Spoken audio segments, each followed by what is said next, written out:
Hey everybody, welcome to another Dent at Home session. I'm Jason Preston, one of the co-founders of Dent, along here with Steve Broback. And we've been doing these sessions every week since March. And it's been a remarkable year, 2020, and this has been a really fun way for us to gather as a community in times when it's difficult to gather in the ways we typically have. And the sessions have been pretty broad-ranging and interesting, and we've been doing them for our community members, Dent Passport holders. And it's gone from things on epidemiology to things on remote work to things on community to things about space. And today we have a really exciting guest, which I will let my co-founder Steve introduce. So Steve, over to you. He has to unmute though for the rest of us to hear him. That helps. That's okay. It is my privilege and great pleasure to introduce Cady Coleman, who many of you are familiar with and have had the chance to engage with at the conferences or dinners or in other of the social gatherings we do. Cady is best known for her 6 months aboard the space station and for her trip in the space shuttle prior to that. And she is a pilot. She's in the Air Force. She has a PhD in polymer science. Is that correct, Cady? It's true. So she is very geeky as well as being an adventurer and all around great person to hang out with. And one of her passions and causes is to help enable folks that tend not to have access to STEM educations have that access. And as quite the success story in STEM herself, we thought it would be awesome to have her aboard for this talk. And in addition, we are preparing an article for Innovation in Tech Today on that theme featuring Cady. So that was sort of the genesis for this to happen. So Cady's going to do some presenting, some fireside chat with me, a few slides, and then we are going to be taking questions. And so if you bring up your chat, feel free to instigate or provide some questions that you want to have answered, and we will ask Cady those questions. And with that, I'll get the ball rolling. Cady, I'll hand off to you and sort of let you launch us, so to speak. Oh, well, I do have a good picture up for that, but first I want to say hi. Sorry, and you know, I'm like me, so last minute, and especially last minute on a Friday, and I've just been looking forward to seeing everybody and talking together, really, because somehow, you know, I don't know, I think we've all gotten better at explaining Dent, but there's just something that's so nice about being with Dent. And I treasure all my interactions, and I'm sorry about the people I haven't been in touch with. I'm looking at Jet and Mark, especially, but you know, there's just, it really just means a lot to me. And so to spend Friday afternoon is pretty cool, I think. But Steve actually always, you know, sort of, and Jason pushed me sort of like out of my boundaries to kind of go, well, you know, how can we like do this for the Dent community? And so I just thought I would share a little bit. You've seen some of my slides, and so I'm going to whip through them, but I kind of talk about them in different ways now. And I don't know, and we haven't gotten together in a while. And so I am just going to share some, you know, just a little bit of like plain old space stuff, which I know you've seen, and many of you know me, and I don't mean to ignore the folks that I haven't met, but I did launch twice on the shuttle. And it went really fast, and I really loved it. Although I'm actually more about being up there than I am about the ride up or down, although I did love them very much. And I was part of, this is my second space shuttle crew. And the woman in the middle is the first woman commander of the space shuttle. And she actually taught me a lot of great lessons about how to really reach my potential, and also and how to, you know, how to sort of figure out how to get myself and who I am, and yet interface with a world that doesn't quite see me. And she was very helpful with that. And we could talk more about that in the Q&A. I wanted to share a little bit about this, more about the station journey, because it's, I think because you spend longer together, I think it's significant to think about how teams interact and how you see each other. And so, you know, I love sharing pictures of the space station. This one is very special. And I don't know if I had it back when I spoke at Dent, but it is a picture of the shuttle and the station together that only 3 people have seen with their own eyes, and that's myself and my 2 crewmates, Dmitry Kondratiev and Paolo Nespoli. And that's because when we undocked to come home, Paolo took that picture, which I thought was pretty wild. And it turns out to be a picture that's used a lot because it reminds people of the hard things that we've done together. And just, you know, we're going to sort of just run through the journey here and get to the stuff that is more about what's it like to be somebody that kind of looks and feels different than many of the rest. And how did I do these things, which, you know, Steve said, oh, she's done them so well, she's so successful. And I think, you know, everybody is, you know, all of us do interesting things. We do things that are important to us. And I was very privileged to do these things. But at the same time, I don't know, you always think you could do them better. This is me cutting the birthday cake on my 50th birthday. And the next day I got to go to the space station with these 2 gentlemen, Dimitri in the middle and Paolo on the right. And people often don't really want to go to space because they think it'll be cramped and terrible and really small. And I'm actually just going to make you guys small because I care only really about me. Okay, that's what I've done. Anyways, so I can see the slides. But here's the 3 of us in it, not my crew, but a different crew. This is my survival crew.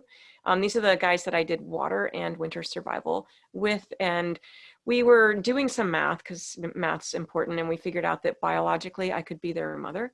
And then we decided that math was really not that important after all. But we, you know, even though at the time we did winter survival, by this time we actually knew each other better, but winter survival, we'd each basically had a little bit of Russian or a little bit of English, and somehow out in the woods we figured things out. And these young cosmonauts would just say things like, you know, Katya, your idea, say again, your idea. And so it was really quite, I'd say unexpected and refreshing. And the younger, and actually there are some really people who are treasures, who are the cosmonauts from, you know, a few years older than these folks as well. But it was nice to see it so up in front in the younger generation. Oops, let me go hit that button. And so here, when we get to space, where this crew is 6, and when we are actually on the station, this thing about it being small and cramped is, I mean, it's just not true. I mean, it is the size of a football stadium or a football field, and going from across the 50-yard line, that's actually where we live in these modules. And they are all the size of school buses without the seats in them. There are small school buses, and there are medium ones, and there are large ones, and some are up and some are down. But it's really huge. I think it's the size of 2 747s inside. I mean, it's giant, and there's lots of room for people. And this is my minute-and-a-half film that some of you may have seen of us reporting in, and, you know, just climbing up into the rocket into the smallest elevator imaginable. And we are inside that tin can. Right there is our Soyuz module, about the size of 2 smart cars. Here we are coming into a docking with the space station. I love this part, actually. And then this is actually my favorite part of the whole film, because that is what life is like from beginning to end, is flying around the space station. And if you, you know, doing experiments, going from place to place, holding on with your toes. We get calluses on the tops of our feet. Each of us kind of being different people. And I think that sharing like this, I mean, it takes, I think, a lot more bravery than climbing in the rocket to, I mean, you know, if you play your flute in space, people are going to put that on the internet. And then out the window is, of course, the most unbelievable thing, which is probably the thing I think about the most since I've been back, in terms of what did it really, not what did it look like, because people can see films and they can see, you know, they can see photos, but what did it feel like? And I think of, these are the dots of city lights, but I just had this overwhelming feeling that everyone down on Earth was, I mean, we're all from the same place. And if only we could be connected across these oceans and across these borders. And that's still what I really think and feel like. I want to just skip through science. I mean, we do science up there that we can't do down here, including really important gummy science, right? I mean, a lot of vitamins are made out of gummy bears, so it's important to understand their behavior in microgravity since we have to take vitamins up there too.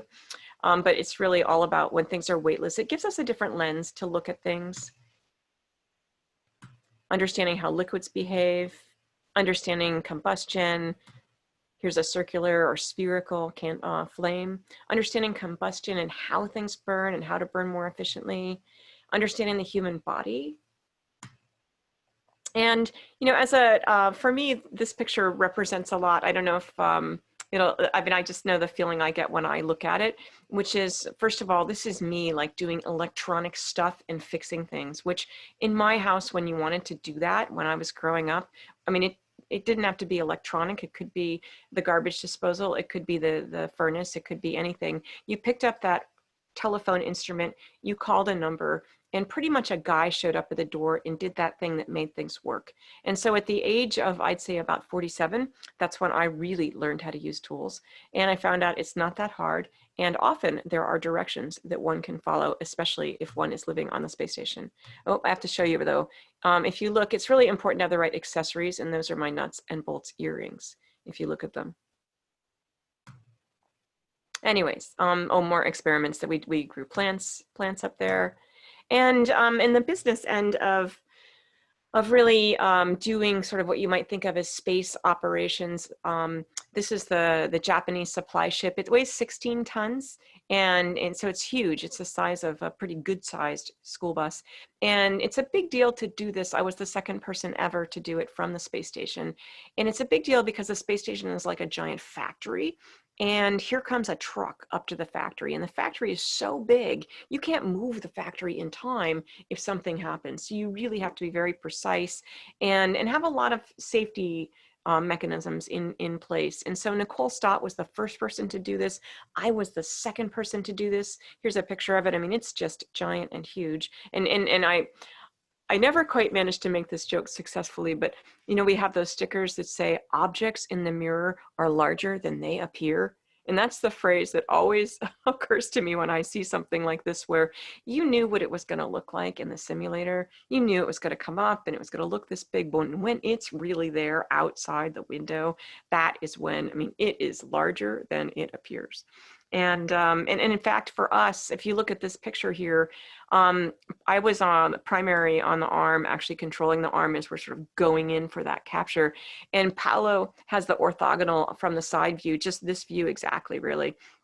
And he is telling me, okay, you are 2 pins away, you are 1 pin away, meaning the pin that we're going to grab onto. And so I started in, and I started in kind of fast.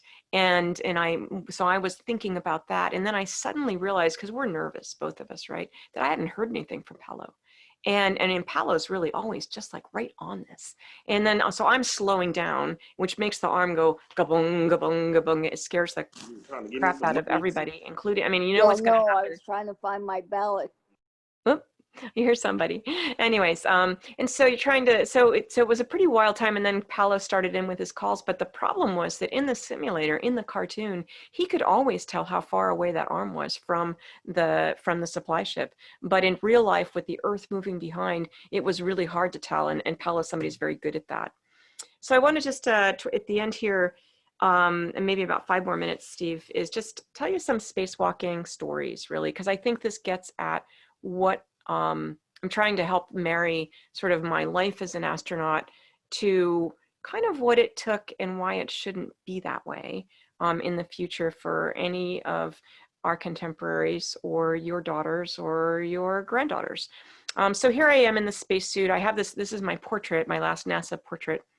And it's a big deal to get it taken in the spacesuit, because you can't get that picture taken in the spacesuit unless you are part of the spacewalking cadre that is considered able to go outside and has their suit and their gloves assigned on a mission, which I did. And actually I had that on my 2 shuttle missions too, but they weren't planned spacewalks. So anyway, so it was a big deal for me. I was very proud, very excited about this picture. And like so many things, when you have expectations, I won't say I was disappointed, but this suit weighs, it weighs 300 pounds with all the stuff in it. It still weighs really a lot. They're sort of propping it up. I mean, it is unbelievably painful to have this picture taken. And then it was really painful for the editors to figure out how to make a really tiny, small head not look so stupid with a big, big spacesuit behind it. But I was like, you got to figure it out. I need to have that picture. Anyways, but this is me up on the station with the spacesuits of all of us up there. And I'm actually doing my Irish dancing imitation for my Irish dancing nephews. And I'd like to think that the work that I did to arrive there, to be a person with their spacesuit and everything that goes along with it, ready to go outside, that people felt confident that when, if it was my turn, that I would do a good job. It was a long road to do that. And it comes back to basically a decision when we started the space station program to not follow what we'd done in the shuttle program, where we had a range of sizes of spacesuits and both women and men and small people and big people doing spacewalks. And the space station program, they said, you know, we really can't afford that. And so we're going to throw out the small spacesuit. And nothing you say is going to make us take it back, because we've looked at the spacewalks that we have ahead. We've looked at all of you, and we have enough people that can do spacewalks. And they never did actually apologize to the 8 of the women that then were eliminated from doing spacewalks. And I am the smallest person ever to have their suit and to be one of the people up on the space station. So I'm proud of that. And I would actually like to say, I mean, it's not like, oh, it's all because of me, but this is Christina and Jessica doing their spacewalk as the first 2 women doing a spacewalk. What's the best part about this is that NASA didn't go out to say, let's have 2 women do a spacewalk. It's because they are incredibly qualified people in every aspect of living and working on that space station. And there were, I think there were 4 of them at the time, 4 US operating system folks, so to do US spacewalks. And the chances of 2 people, up to the 2 women doing a spacewalk was just incredibly great. I mean, because they were both qualified. They had their suits up there. And so it was just a matter of time. And at the same time, it's a picture that makes people wake up. And it's and the fact that they actually couldn't do it at first, it was something that was poorly dealt with in the media. And actually, it was poorly dealt with the storytelling that NASA did to the media about why they suddenly couldn't do this spacewalk. And that's a longer story, but it wasn't simply that like, well, one of them was out at the dry cleaners, so they just didn't bring enough.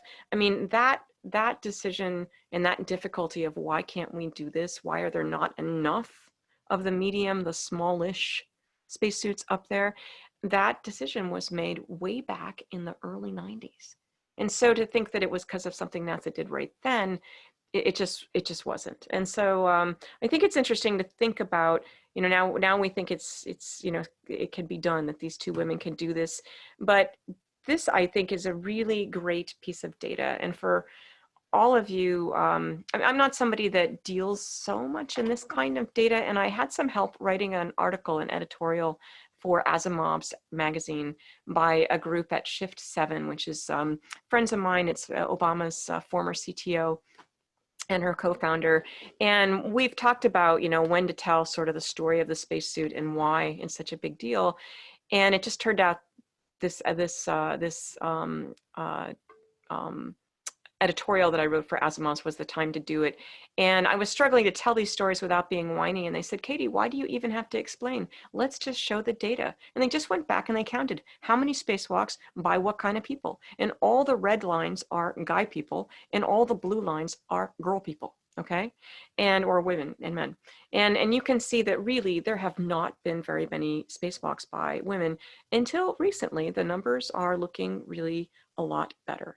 And so I think it's a pretty neat to think about data, and also to think about the future and what influence I can have, what influence, you know, by writing an editorial in Asimov's magazine. If I basically say, you know, they made this decision back in the, you know, late 90s not to include, you know, 50% of the, or at least the small part of the 50% part of the population. And if you write this sort of angry editorial, I don't think that, I mean, I'm still a very valuable person to consult for them, to help them make sure they're making good decisions as they go into the future. And I use this editorial to say, and look at this great step that NASA is taking.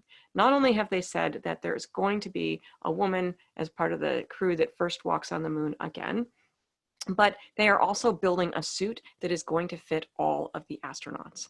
And in my article, I basically gently but firmly planted the suggestions that they can't just say, oh, we're going to do this, and then maybe not. They actually have to include all the different kinds of sized people as they do the design, but as they do all the development and the trying and things. Because, I mean, it may look like, oh, here we are, here's our spacesuit.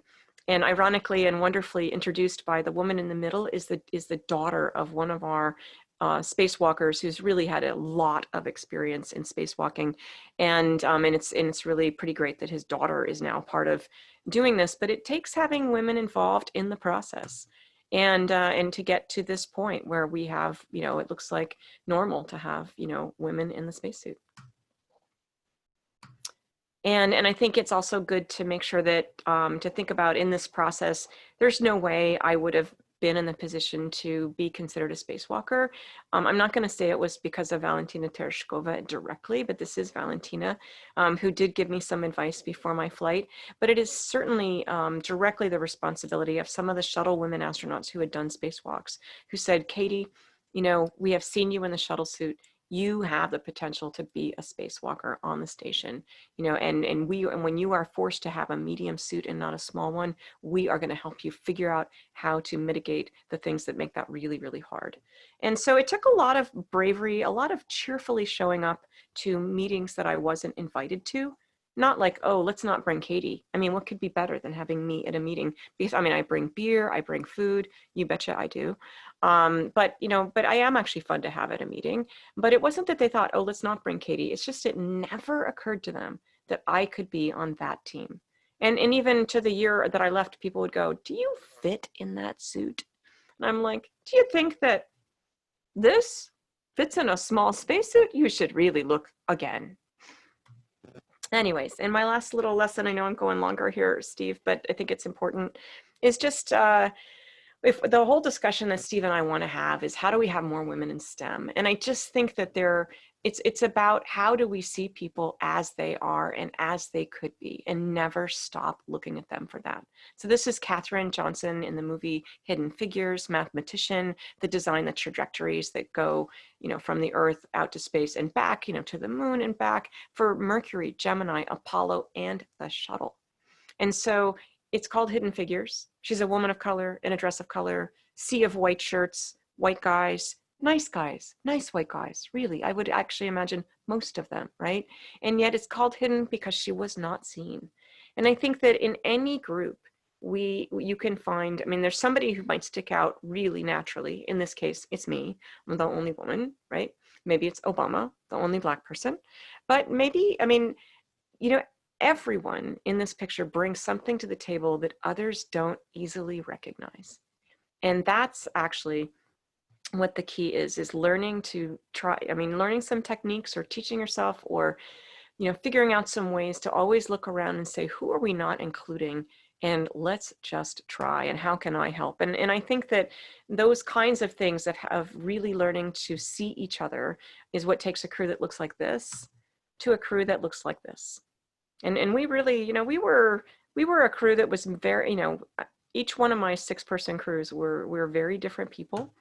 And we became, unlikely close colleagues during the training and also, up on orbit there. And I was going to show just a little bit of the way we do that. And of course, I am including Aquarius, the habitat, where some of the ways that we have the luxury of spending some time together where we're learning things about being on a mission, but we're learning about ourselves and we're learning about each other. And so this is, of course, one of my favorite, which is Aquarius. And I spent 11 days down there. I really loved it. And I think Tom Putz, who's in the audience, knows that my dad was a deep sea diver and who actually had cancer at the time that I was going down. And he was the kind of guy that wouldn't want anybody else to know that, let alone guys that he had worked with and knew him as J.J. Coleman in the experimental diving unit. And so it meant a lot to our family that I would get to go and do this before he passed. And it's real work that we do, but mostly we're also understanding what we're going to be like as astronauts and how we can figure out how to mitigate some of those things.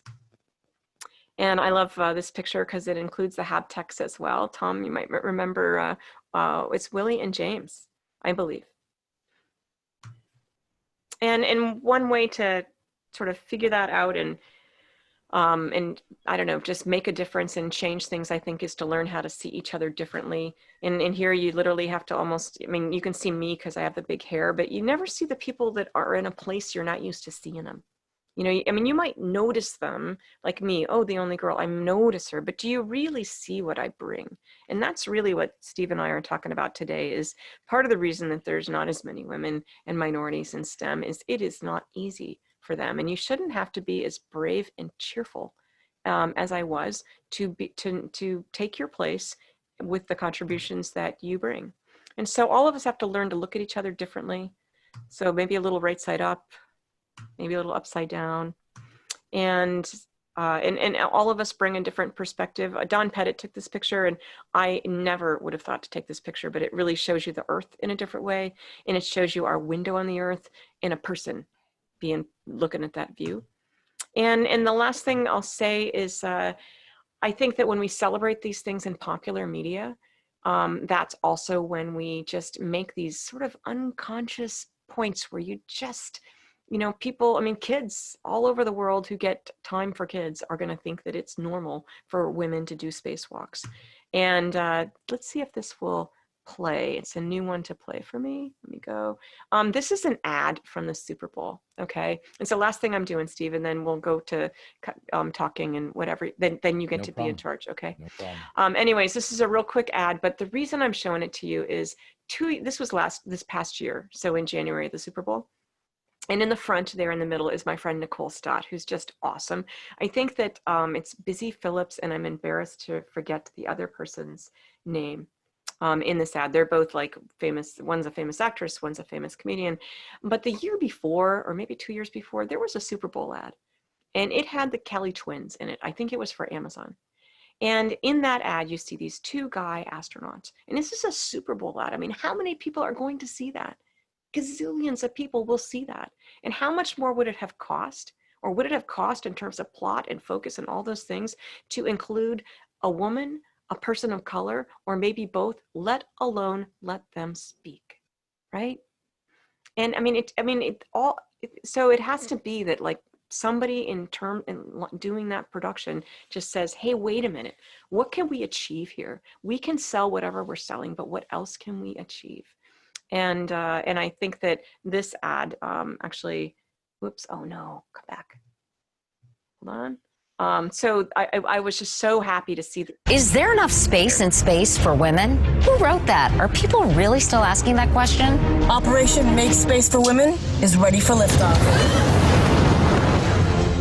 Mission Control. Taraji P. Henson here. We have the opposite of a problem. There is so much space up here. Well, I could have told you that. When we make space for women, we make space for everyone. One tweet equals $1 to girls who code. What does this button do? eject. Okay. Whoops. I'm stopping sharing. So. Okay. Wow. More slides than I intended, but then, you know, I just had to show them to you. Hey, that was great. My weakness. That was great. Love the Aquarius stuff too, of course, since we're big fans. And actually, it was Thomas Potts that introduced us. That was when we were gearing up to do a Dent thing, and Tom said, "Oh, you should talk to Cady." So I think that was how we initially connected. But was it? I think that anyway. Yes, and then I flew to Florida, and we ended up spending time with Jet and Mark Whittick, because and I flew down there.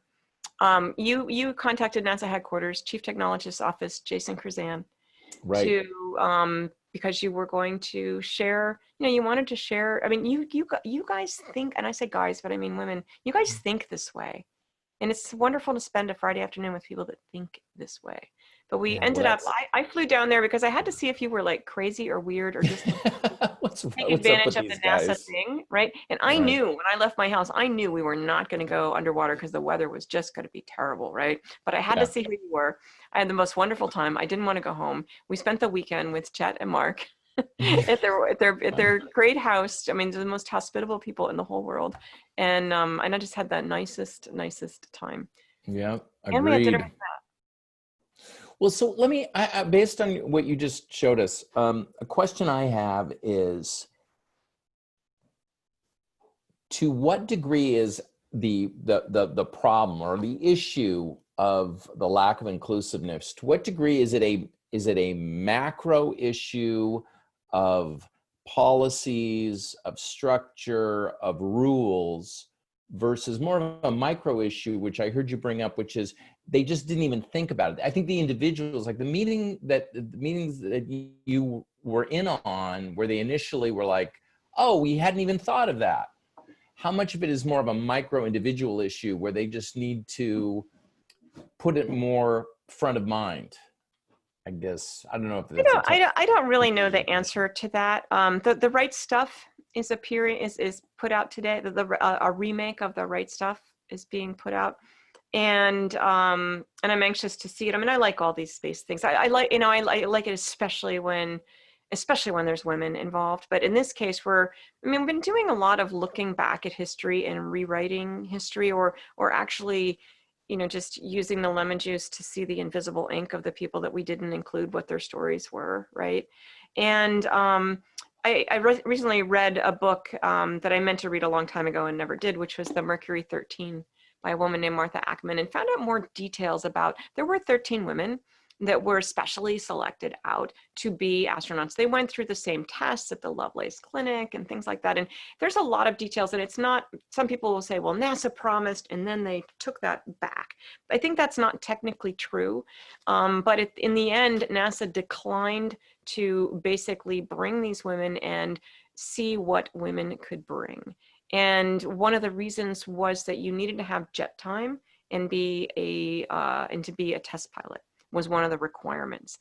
And they basically made the case like, hey, would you look at these women and the flight hours that they have in the kinds of planes and the kinds of work that they've done, which was astonishing.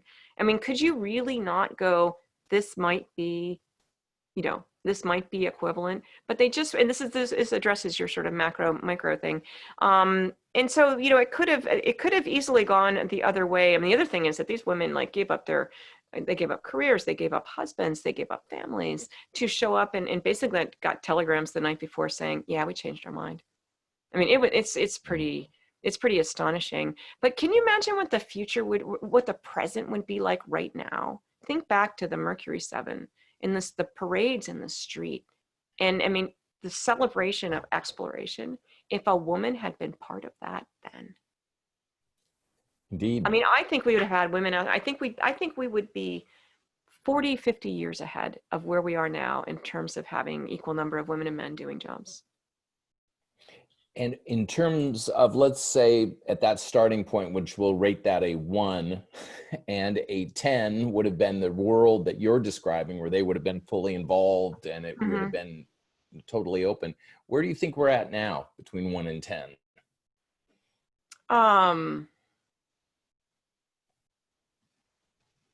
Maybe 4 or 5. Oh, so we've got a long ways to go. Well, so I think that, to me, that, I mean, I don't know exactly what the number is, right? But this little stuff of just, I mean, you meet some little girl, I meet some little girl, and she's dressed all cute. And what am I going to talk about with her? It's so hard not to say, you look so cute. Oh, right. And, and just I don't know, it's so easy to be in those traditional roles. It's also okay to be in those traditional roles, right? But it's just that they should be able to be whatever they, want to be. And I think that I think you still have to be, you're still unexpected when you're, there's a young woman that I'm helping be, I'm looking over at Tom Potts, a diver at the NBL. I mean, she's like a fire plug. She's done diving in dams and with equipment. She's astonishing. And I basically had to write a letter. I mean, I was writing a recommendation. I said, do not be deceived by appearances. She is short, she is really strong, and she is astonishing, in terms of leading a group. And we had some emergency stuff that went on in our diving. And so I just think that this stuff still goes on. I'm on my soapbox here, sorry. Several of us heard an NPR interview with Jill Heinert, the cave diver. It was rerun done. And I was thinking as I was listening to this NPR piece, how much you and she share in terms of her being kind of an outsider, being a woman. And also the other thing that struck me is just the sheer danger of it all. I mean, it's both what you've done and what she's done is remarkably risky. To what degree are the things that are preventing women and minorities from getting to where you are now, how much of that is the educational aspect, getting the degree?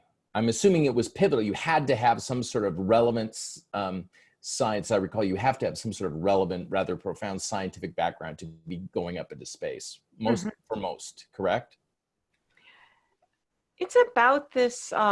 It's about the land of 1,000 paper cuts.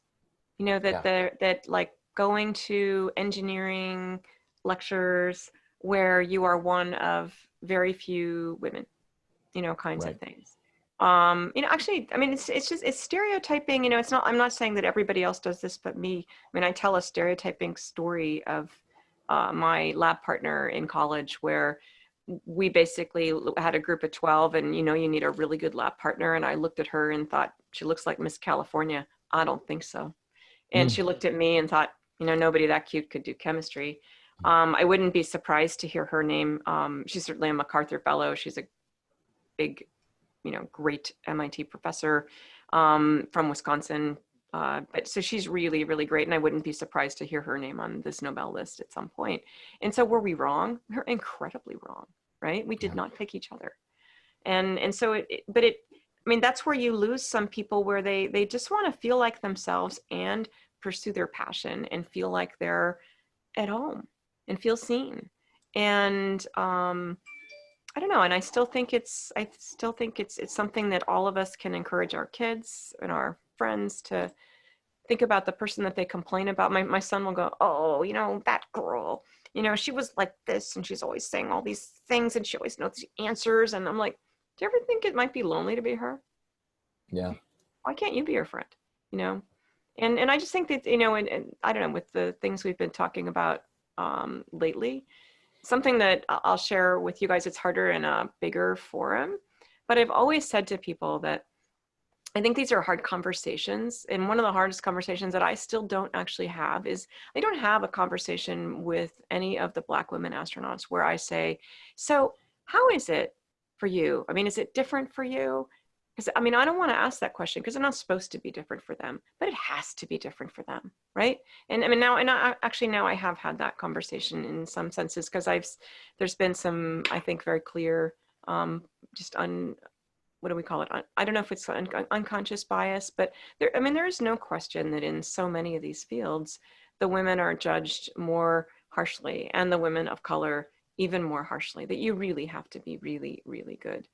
Especially if you fit another stereotype that they kind of go, like me, like pretty, able to talk, how could you be that? And this person that would just be my rock and so dependable.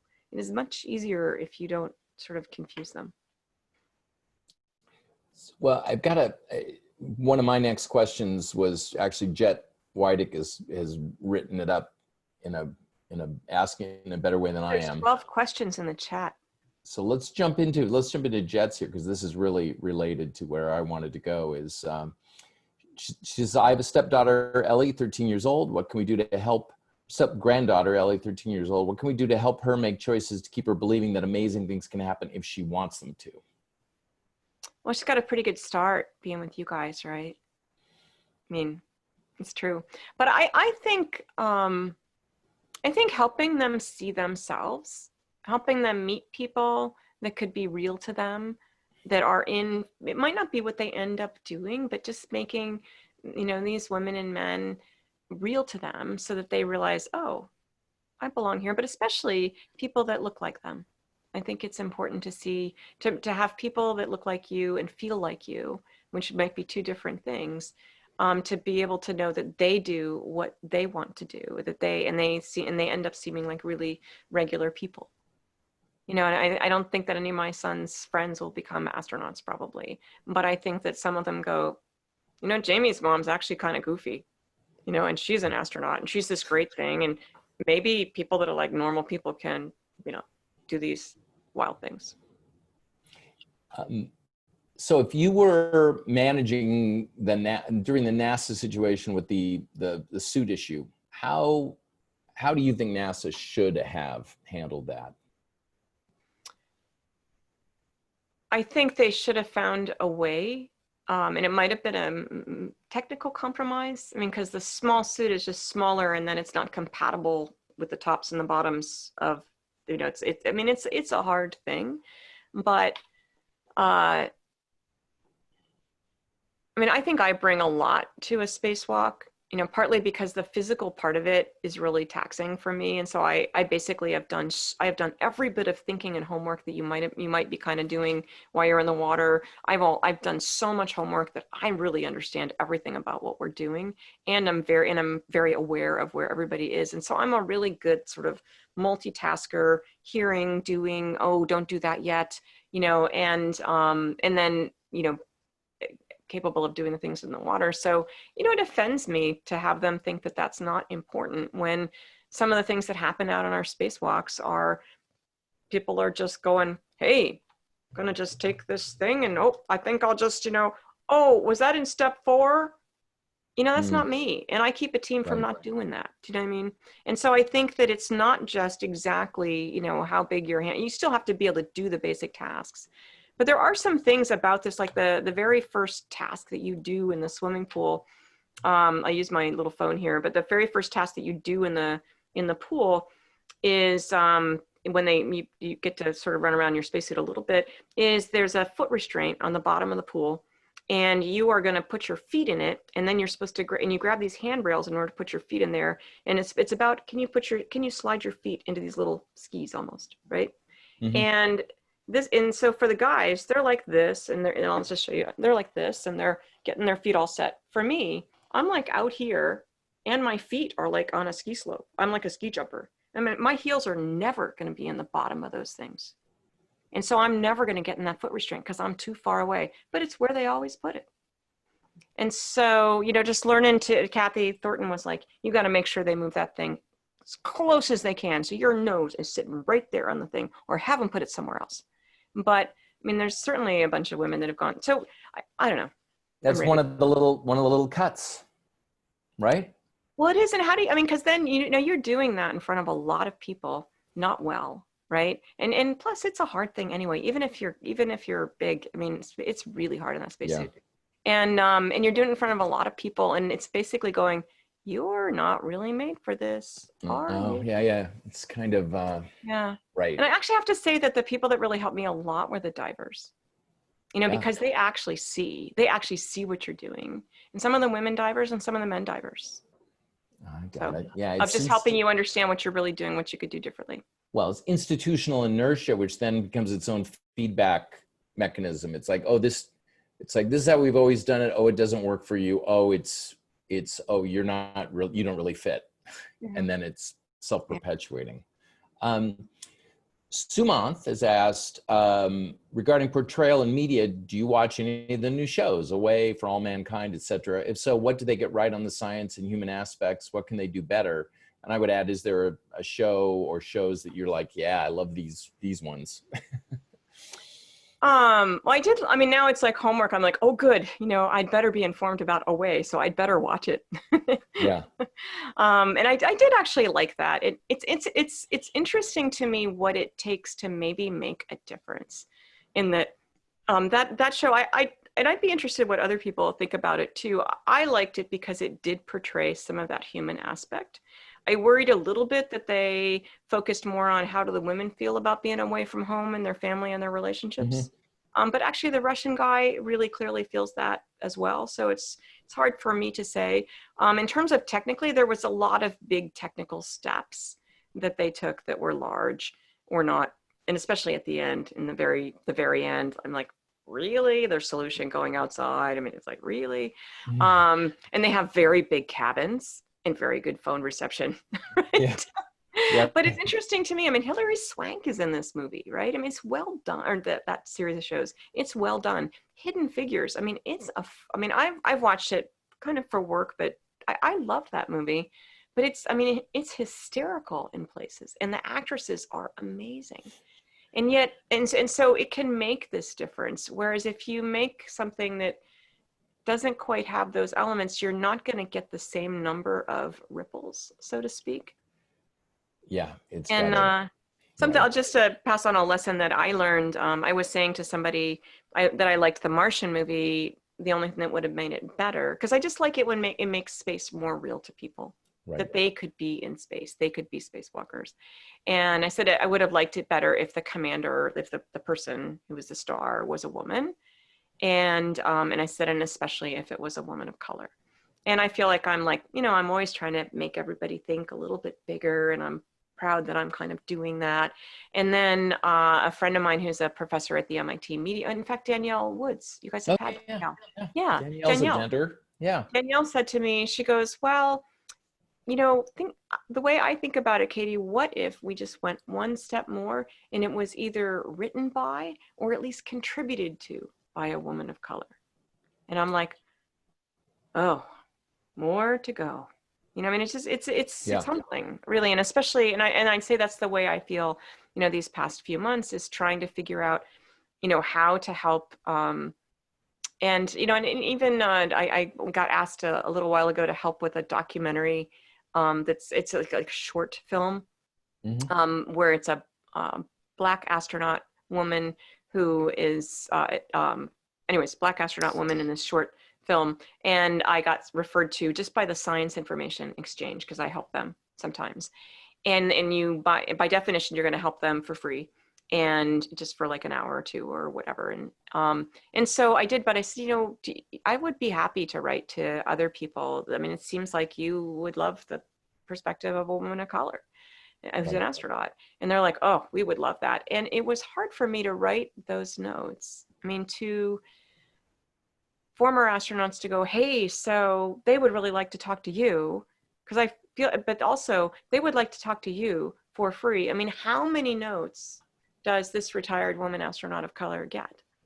Saying, really for everyone, to make up for everyone, you should really donate your time to these people who are actually really great people, right? Right.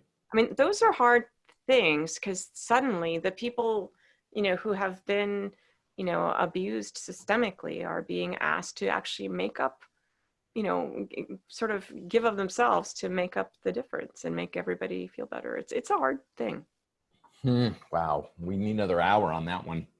I think it's a good one to talk about sometime. Right. Well, I'm bookmarking that one, because we should do that. Sam is asking about is the production on Woman Explorers, the one that Sylvia Earle's involved in, going forward? Is the video you shared an outcome of that? Maybe the commercial, Sam? I have to say, Sam, I don't know about it. I'm a bit kind of behind, maybe. I don't know about it. Okay, I'm sorry. It has a lovely name, and I can't remember it. But I think there's an effort to bring a lot more. And and it may have morphed into something else. This is why I was asking whether it might be that film might be an output of it. But I'm pretty sure Sylvia was involved in it and looking for more people to. And you're obviously a person who should be in it. So well, make sure you make that connection. Yeah, or others too. Yeah, and actually, my I have like an agent manager kind of guy, and he said his wife works in the agency that produced Away, because I when it came out, I was kind of like, I could have helped with that. I really could have helped with that. Like, I won't be mean to you just because some things are impossible, really. But it would be, I mean, it's something I like to do. And he said that they did it actually really, they were, they knew they had some names, and mine was one of them, but they didn't actually call anybody. That's right, because you were an advisor on Gravity, right? With Sandra. It was. Yeah. Just, I mean, really a couple of conversations, but it was a pretty big morale thing for our whole crew. Because my brother-in-law met Sandra Bullock. And then and the movie people in NASA could not get together. Well, if you give us a script, can't give you the script. Back and forth. Yeah. And so anyways, my brother met her, and I got it with permission. I did it. But the guys on my crew were like, it's really not fair. We have only you, and you have Sandra Bullock. Right. Well, Corey's asking, and I know this is a quick one because it's not off topic, but it's not related to the core theme. What do you think about going to Mars?